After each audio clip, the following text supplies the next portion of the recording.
Greetings, friends. Post-editing Nack here. Instead of the usual footage that I use to fill the video part of my video, like random gameplay or time lapses of me making the thumbnail, I felt like trying out something new with the format. Make use of the visual medium a little more, you know? It took ages longer to make, so you have to like the video. If you don't, I will cry. Full disclaimer, this video contains the following topics. If those things make you squeamish, then pretty much everything other than Gator Game is probably going to contain something problematic that you don't want to see. When I initially started writing the script for this video, I wanted to discuss lots of higher game design concepts and how they relate to visual novels. Things like having meaningful choices, and making the results of such choices clear, if they are to be included at all. How bad endings can be used to give more depth to the game, in ways unique to the rest of the game, through comedy, tragedy, or absurdity. But I needed to do research. I needed to know what other people thought. Lo and behold, somebody had already made my video. Props to A Shadow for beating me to the punch. Their 3-part video series on flaws of visual novels and methods of alleviating these flaws was a well-articulated piece on pretty much exactly what I wanted to say on the subject. Links in the description. Can I give a unique perspective? Maybe. But in my opinion, the general flaws of visual novels as a medium aren't subjective. If you want to make your visual novel better, having choices where the result is more obvious makes it better. If you want to waste less of people's time skipping through things they've already seen, make replaying the game more interesting by not doing that, or add features that let you skip to the interesting parts. If you want to fix your shoddy computer mouse, you should probably try and clean out the gunk and the cracks first. These are obvious things. Since I engross myself in game design discourse and spend a great deal of time thinking and talking about game design, these things are obvious fixes to me with no downside. I agree with much of A Shadow has to say in his videos. Where does that leave us with this video? I just got done playing through all of the routes of I Wani Hug that Gator. I want to talk about visual novels. It's a medium that I love and have a great deal of respect for. A few have even shaped how I see life, so that's what this video is going to be. I'm just going to gush over the visual novels that I think do specific things very well. Just so you know what you're getting into, I'll tell you what visual novels had a lasting impact on me first, and what I think they do well. And then later on, I'll give them each their own section while I talk about them. I Wani Hug that Gator does a perfect job of showcasing the organic development of relationships that slowly evolve into romance. Class of '09 and Doki Doki Literature Club are almost like anti-visual novels, making them unique subversions of the genre. Monster Girl Quest is the best fetish content ever? Hear me out. Song of Saya is a brilliant exploration into the depths of depravity someone can be brought down into, and has some of the most visceral and disgusting content a visual novel has to offer, in an interesting way. As much as I love Katawa Shoujo, I've already talked about it at length in one of my previous videos, talking about some of my favorite media. Needless to say, peak visual novel content. It's free. Go play it. Now! Well, maybe after this video. Speaking of, let's get right into it. Buckle up. This video will bring you to some strange places if you're unfamiliar with some of the titles I mentioned. Warning! Spoilers galore ahead. Proceed at your own risk. Part 1. Gator Gaming. Let's start with one that's fresh in my mind, since playing through it is what inspired me to talk about visual novels again. As a man who was born and raised in Florida, I needed to conquer a gator to consummate my manhood as a teenager. Naturally, I was drawn to this Gator game. I can confirm, this is a certified swamp classic. Memes aside, I Wani Hug That Gator is yet another masterpiece originating on 4chan that I had the pleasure of experiencing. The reason why I think Gator Game resonates so well with people, and why it has an overwhelmingly positive score on Steam, is because of its authenticity. As I said previously, the organic development of the two main characters' relationship is what elevates this game. I can't tell you how many times I've played romance games where you do the requisite festival hangout into first date, and suddenly, out of nowhere, the reserved anime girl suddenly turns into a hentai babe lusting for cock. I'm sure I can speak for many people when I say that the anthro dinosaurs immediately made me feel a certain way about this game that was not particularly positive. The friend that recommended the game to me is a furry. Things didn't look too good. But I gave the game the benefit of the doubt, and I think that you should do the same. I can assure you that the dinos are a fun quirk. They pay heed to the variations in biology of the different dino species. There's dino lore and world building that occasionally pokes its head into the story. The kooky designs of some of the wackier characters are endearing, like cute anime girl with a prehensile 30-foot-long neck. Rather than telling you what the visual novel isn't, I should probably tell you what it is. It's a rocky ride where a new guy in town has to start at a new school and make some friends. After a rough first day, he gets wrapped up in a friend group, including the titular gator, who basically shuts out anyone emotionally, giving only the barest minimum of responses, even to her friends and family. This, combined with her wheelchair, makes her a social pariah and a tough nut to crack. The game assumes you're interested, so doesn't bother with multiple romance options to great effect. The joy of seeing the gator, Olivia, open up slowly over time is very satisfying. The curiosity of our protag-kun towards this gator drives our early interactions, and he often surprises her. Partially because he doesn't seem to mind her disability, she's got a bit of a complex, but also because he genuinely seems to care about her well-being. When you finally hug the gator, it's a big moment that serves as a satisfying climax to that arc. You finally get a chance to really talk to her. So many things about why she acts the way she does become clear. Assuming you pick the right dialogue choice. This is the only point where I think the visual novel falls short, and it's more a problem with the genre than this game in particular, but still. If you don't read a guide, the chances of you organically stumbling upon the satisfying conclusion you were hoping for are slim. Or it will require an annoying amount of trial and error. Which is disappointing, since I know that some people won't get to experience the beauty that is Ending 4, or the tragedy of Ending 1 for that matter, because of the obtuse systems common in visual novels. Brief tangent, since I really want to drive home how important this is. Many of you may be rolling your eyes. Just reload the game and try again with a guide if you want your happy ending. I'll tell you a little story about one of my formative experiences playing Katawa Shoujo.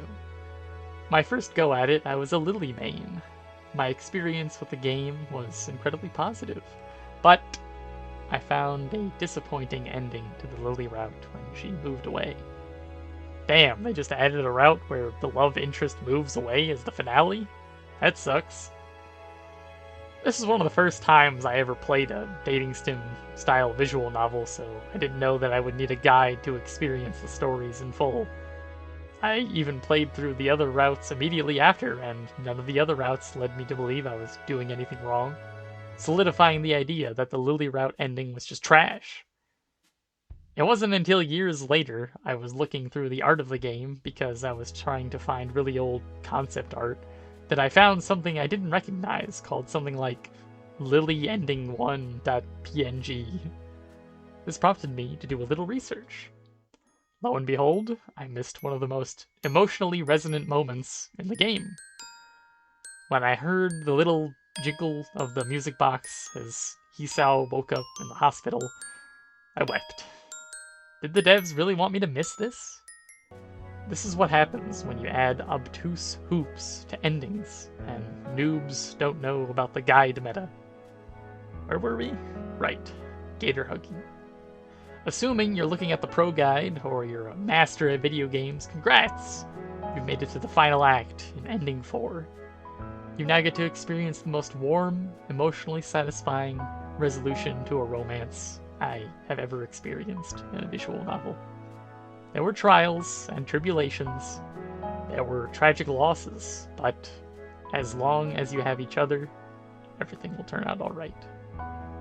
It's particularly satisfying as the final ending, if you play through the other ones, where you get to see just how bad things could have been in alternate timelines. Inko and Olivia are adorable together, and the final school dance that they go to, that event, it's magical.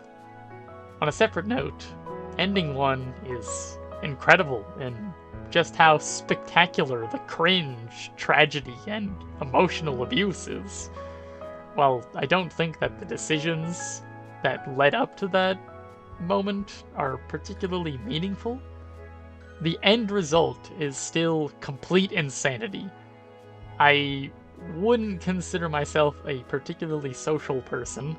I am playing a romance visual novel after all, but the type of maladjusted, cruel, and self-centered person you have to be to engineer a scenario like that in real life is horrible. This image of Olivia gazing up into the rafters during her most vulnerable moment, only for Inko to snap a picture, will forever be engraved into my brain. Overall, it's a slow burn with one hell of a payoff, and I can't do it the justice it deserves. Get it on sale or something, or pay the full price. It's worth $15. Part 2. Anti-visual novels. When you see a delicious-looking cake, what do you expect out of it? Probably some over-processed mix of sugar and other sweets like chocolate, caramel, ice cream, and whatnot. How do you think you would react to a cake that instead tasted savory? Well, you'd probably look at your plate like it had a shoe on it first, but then you might come to appreciate it for what it is, instead of what you thought it might be. This is what playing what I'll call an anti-visual novel is like. You see the cute anime girls and text boxes, you listen to the plucky, upbeat tunes, you know the drill.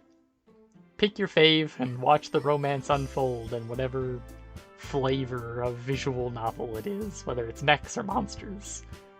Then they fucking hang themselves, or kill you, or talk directly to the player in a trippy, fourth wall breaking end sequence that creates one of the most memorable characters in visual novels. Class of '09, at the very least, advertises itself as such. Doki Doki's Steam page, on the other hand, has nothing but standard cutesy visual novel showing off the gals type stuff, and let's be honest, pretty cringe weeb name. So, part of the appeal of Doki Doki is getting sucker punched by the much more serious themes of self-harm, and harm in general, I suppose. Then the fun of the game becomes something more like, man, I wonder how messed up those other routes are. In Monika's case, it's completely different how weird it is from the other routes. So it's kind of like multi-layered surprises. So now your savory cake suddenly turns sour once you get halfway through. This is where Class of '09 shines. This game is basically Bad Ending Simulator. Take notes, all of you visual novels with arbitrary choices leading to nothing endings. If you want to include bad endings, you need to change the design of the game to make it a core part of it, instead of as a punishment for arbitrary choices. Class of '09 constantly throws you curveballs. Instead of your choices all kind of moving towards a generally positive ending, your choices are a constant minefield. Have you ever read one of those old school choose your own adventure books? Class of '09 is like reading one of those. While you know what you're getting into with Class of '09 isn't the standard visual novel experience, having the veneer of a visual novel still places certain expectations on the type of story you will experience. This visual novel doesn't take place in Japan, where you see all the student councils and culture festivals. This is America, where you do drugs, get molested, and join white supremacist organizations. The game letting you make all the wrong choices and face immediate consequences for doing the most unhinged, antisocial, or dangerous things possible makes playing Class of '09 a roller coaster. It's over quick, and every twist and turn is a blast. If there's one thing this particular style of visual novel is, it's that they have to be short. Shock value can't carry a 10-hour story like an interesting plot or deep relationship can. You go in, have your fun, enjoy the fact that the medium can do unique things like this, and get out. It doesn't mean it's less good, just different. I've always been of the belief that playtime does not always reflect on the quality of the game. Just look at how much time people waste playing games like League of Legends. Another benefit of these two visual novels is that they're really cheap. Doki Doki Literature Club is even free. And it's got good music. Even though it's simple, it's still catchy and a kind of tunes that get stuck in your head, pop music type thing. I still listen to it on occasion. Part 3. Monster Girl Quest. I'm probably not doing myself any favors by admitting I'm a fan of this series, but I am an honest man. If you aren't comfortable with talking about porn, then you may as well stop watching, since it only gets worse from here. Fellas, you remember when you were little and you watched some anime or something with some truly weird shit in it that should not have expanded dong, but it did? Call these moments awakenings. Cell-absorbing 18, Ranma gender swapping. Maybe you just watched Treasure Planet and thought, damn, that captain has got it going on. Monster Girl Quest is basically like speed running, trying to awaken yourself to all kinds of niche subgenres. Most of them center around monster girls, like fluffy harpies and foxes, or constricting snakes and succubi. But some of them can get strange. If we take a sneak peek at the wiki, well, I can look at it, you can look at it, but YouTube is scared of nipples, so do your own research. We have classics like all the Kimono Mimi, lots of furry adjacent stuff, the vanilla monster musume girls like centaurs, spiders, lamia, of course your tail can do that, harpies, slimes, and whatnot. If you enjoy these types of monster girls, great! Me too. But Monster Girl Quest has plants for you. No, plans, actually, both. You ever thought about what it'd be like to hang out with a lady in a flower? How about a pitcher plant? Now you've experienced more. You're welcome. A normal woman for a palate cleanser. I mean, we could just ditch the umbrella and of fucking course. How about this one? Wonder what those are used for. Unfortunately, because it is Japanese porn, you cannot escape the lollies. Because of the apparent age of our protag-kun, there's no avoiding it. Less than 21, eh? Glad that narrows things down. The Japanese don't even try to hide it. Just look at this disgusting creature. Now witness the adult form. Say it with me, guys. The opposite of adult is... That's right, lolly. Wait, no, child. It doesn't get more thinly veiled than this. God doesn't exist, but if he did, he'd weep at what I have done. If you're able to look past this, you will be able to explore your sexual interests in a way that will bring you to places you never would have thought to look on your own. This game has some pretty bare bones, turn-based combat that is usually pretty easy. When you lose, whatever monster you lost to has their way with you, and in slightly different ways, depending on what move they use to defeat you. The music is banging. It's got, like, good background music, good boss music, anime garbage, and some emotional pieces, too. If that piques your interest, Monster Girl Quest is the visual novel for you, though acquiring it translated can be a bit of a pain because Japan hates you and doesn't think that your dollars, euros, and dongs matter. Part 4. Song of Saya. There is a large degree of internal conflict when I think about talking about Song of Saya. If you watch anime, you probably understand where I'm coming from, to an extent. Trying to show anime to someone who doesn't watch anime can be challenging. In fact, in Class of 09, there's a character that gets made fun of just because he likes anime. The Japanese have different sensibilities when it comes to things that they include in their media. Things that can make laymen here in the West look at you like a weirdo when they see it on your screen. "You like this stuff?" they say as they walk in on some of the horniest sounding anime squealing coming from your TV while some woman with gigantic titties does who cares, honestly. Song of Saya is like taking another step deeper into that Japanese weirdness. Except when you take that step, you have that Looney Tunes moment where you look down, you're not standing on something, and you immediately fall into a deep chasm. Now, instead of light insults towards your strange tastes, there may be some genuine concern coming from any would-be intruders on you playing this game. Extreme gore, lollies, pornography, non-consensual sexual encounters. Any of these things individually turn heads, but all combined together form a dastardly cocktail that could very well put you on a list somewhere. If that was all there was to it, I would not be mentioning it. Weird porn is gross, but each their own. Your tastes are weird to plenty of other people too, no need to judge. What makes it hard is the fact that I think that despite these things that I consider abhorrent, I still think that Song of Saya has genuine artistic merit. I think that the visual novel indulges itself in these topics too comfortably. I think that several of these components could be removed, and the story would be more accessible because of it. Despite my discomfort with these topics, and the discomfort it likely brings in you, dear viewer, I would still like to discuss it. If these things are too much, the video is separated into chapters. You can skip ahead through for a reason. Last warning!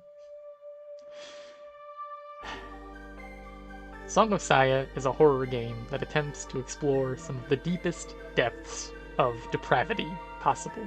It doesn't do this through jump scares or showing us scary monsters, though they do exist. It does this by giving us a protag-kun whose entire world is inverted, where the world, humanity, and its creations all seem like monstrous masses of flesh, bone, and viscera. But monsters seem like innocent girls. Because everything that seems normal to us looks like hell on earth to him, this monster is his one bit of reprieve. His shining beacon of hope that his entire psyche rests on. To us, the titular Saya is a cute anime girl, but we are very quickly clued in on her true nature as an alien monstrosity. The game is very careful to never give us a clear image of what she looks like. However, given the psychological damage simply gazing upon her inflicts on the average people in the story, we can only assume she is as disgusting as our protagonist's hellish hallucinations. These hallucinations are so vivid, so visceral, that they ruin his sense of smell, hearing, taste, touch. They force him to retreat. His only oasis in Saya becomes completely dependent on her presence, and it seems that for whatever reason, she needs him just as much.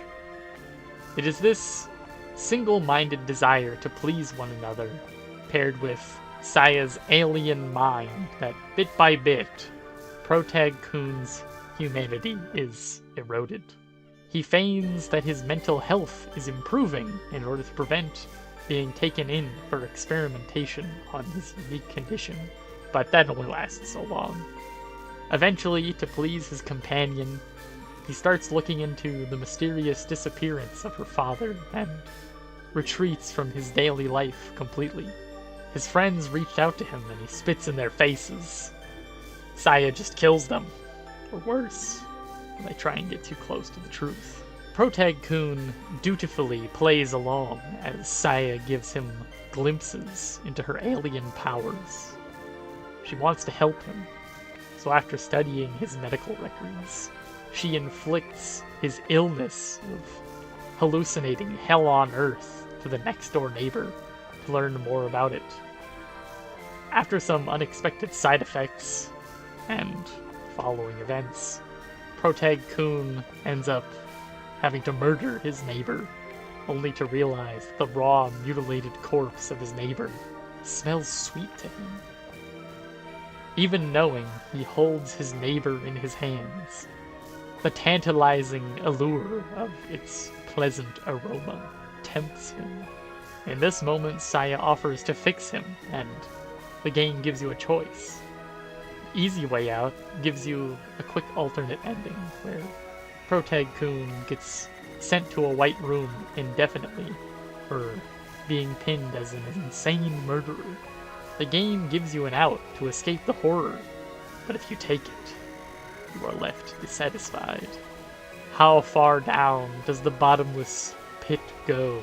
You are left to wonder. You boot the game back up, and now cannibalism is on the menu, and it tastes so good. It seems so banal compared to what follows. Murdering your best friend? No big thing. Gotta make sure to tie up loose ends. Just one more friend that, in another life, could have been your lover. Now she is transformed into one of these hideous monsters using Saya's mysterious powers. It is here that Saya's alien cruelty is put on full display. "You and I are lovers," she says, "and this girl is our pet."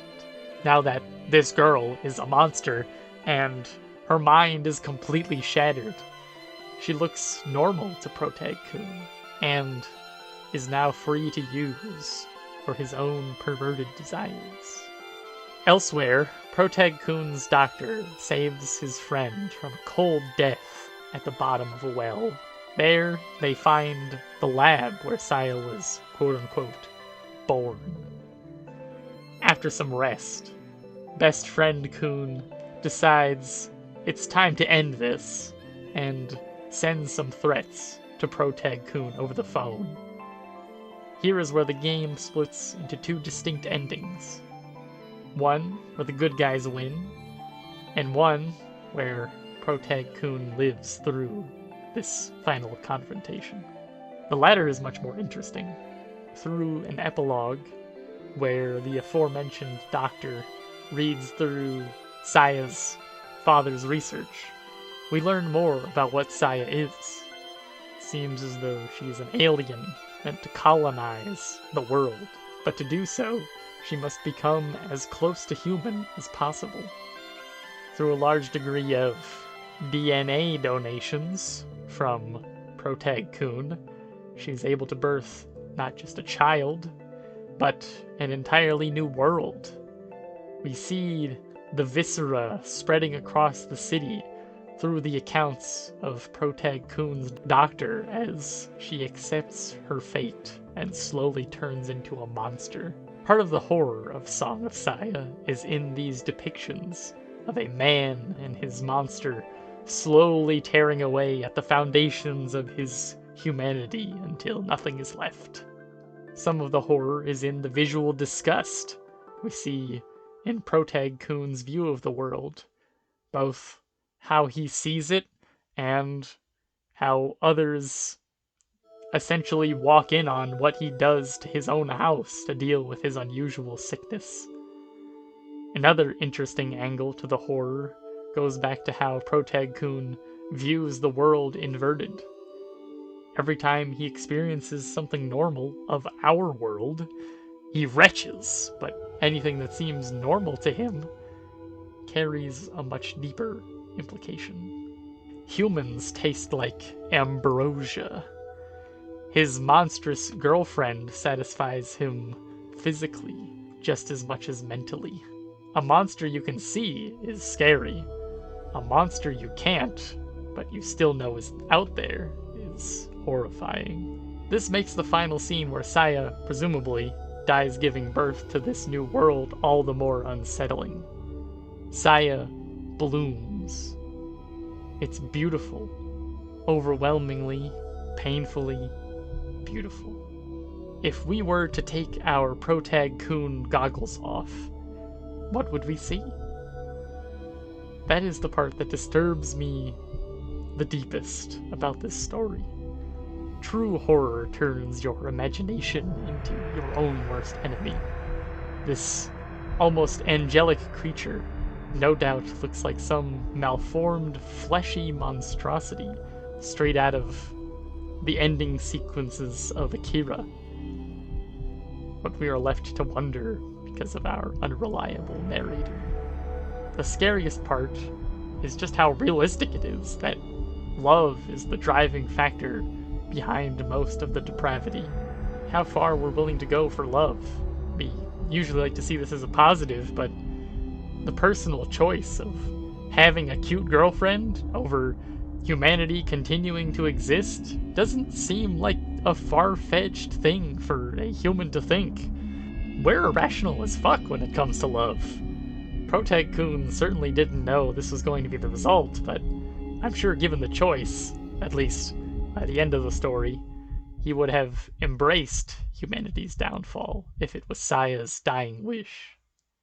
All the while, you get to listen to a great soundtrack. The background music is phenomenal at expressing the stress, the atmosphere of disgust that Protag-kun experiences as a result of his illness.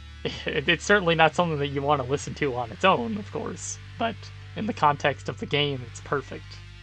There are a few tunes that I still listen to occasionally, and the song that plays during the start game screen that you've probably heard by now is magical. I think it's probably one of the songs that I've listened to the most out of all music.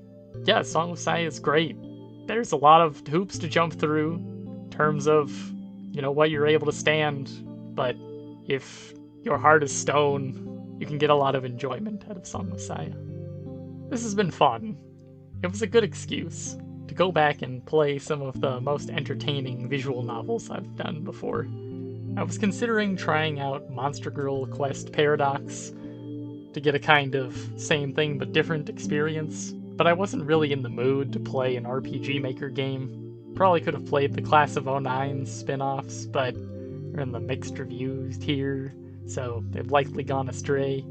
Be sure to correct me if you liked Flipside, or if you think that Monster Girl Quest Paradox is even better than its predecessor.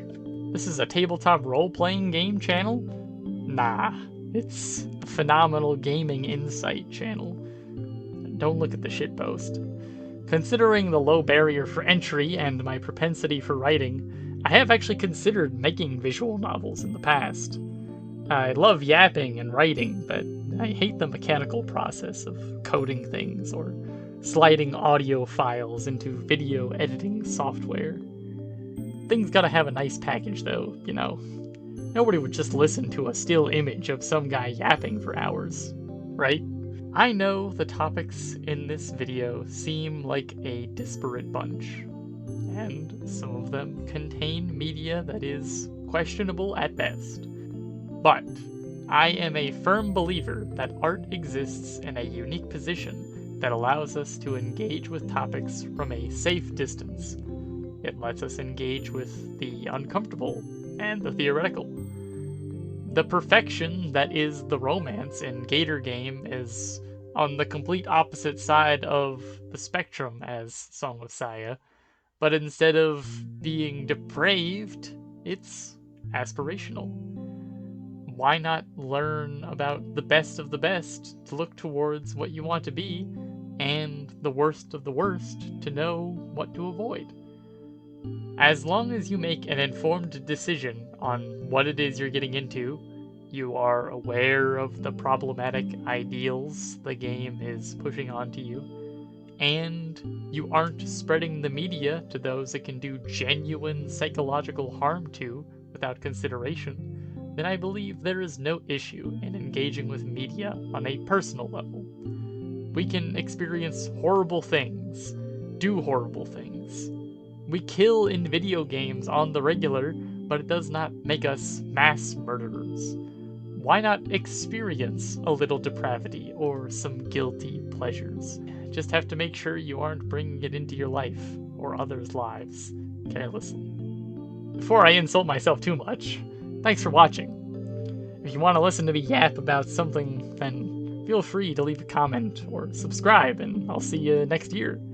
In all seriousness, I am actually making a game. It's a tabletop role-playing game called Knickknacks, and it's a mix of Pathfinder and Divinity Original Sin 2. You can play it right now if you go to the website in the description. If you want to give your 2 cents on development, join Discord and start yapping. Sub to my Patreon and maybe I'll listen. Bye. There's Dino War. There is Dino War. Probably some overprocessed mix of sugar and other sweets like charcoal? Charcoal? You like charcoal in your cake?